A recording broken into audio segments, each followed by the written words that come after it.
দিন দিন জনপ্রিয় হয়ে উঠছে জয়পুরহাটের দুর্গাদহ কলার হাটটি। এই অঞ্চলের কলার সুনাম থাকায় সারা দেশের কলা ব্যবসায়ীরা ভিড় জমিয়েছেন প্রতিদিনের এই হাটটিতে।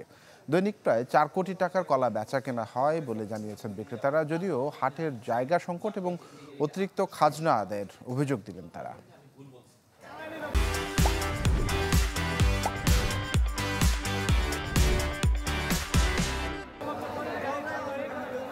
হাক ডাকে মুখরিত জয়পুরহাটের দুর্গাদহ কলার হাট।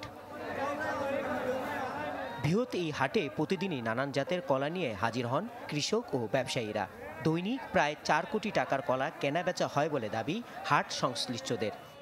আমি কলা চাষ করি, প্রায় 4 থেকে 5 বিঘার মতন কলা চাষ করি।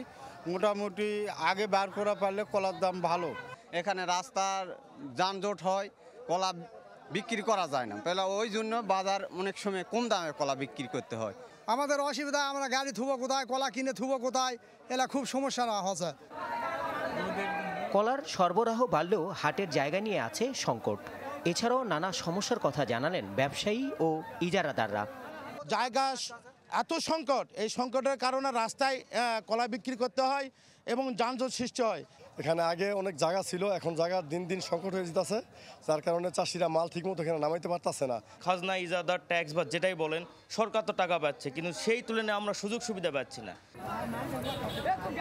হাটের পরিসর বাড়াতে উদ্যোগ নেওয়ার আশ্বাস দিলেন কৃষি সম্প্রসারণ অধিদপ্তর ও কৃষি বিপণনের কর্মকর্তারা।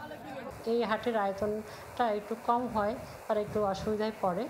যদি তাদের এই হাটের আয়তনটা একটু বাড়ানো যায় তাহলে তারা উপকৃত হবে। এ বিষয়ে কৃষি সম্প্রসারণ অধিদপ্তর কাজ করে যাচ্ছে। কৃষকরা পার্শ্ববর্তী জায়গায় কলার বাজারটা সম্প্রসারণের জন্য আমাদের কাছে জানিয়েছেন।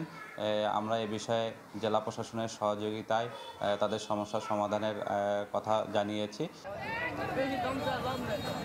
এখান থেকে প্রতিদিন প্রায় 50 ট্রাক কলা সরবরাহ করা হয় দেশের বিভিন্ন জেলায়। Desk report, channel 24।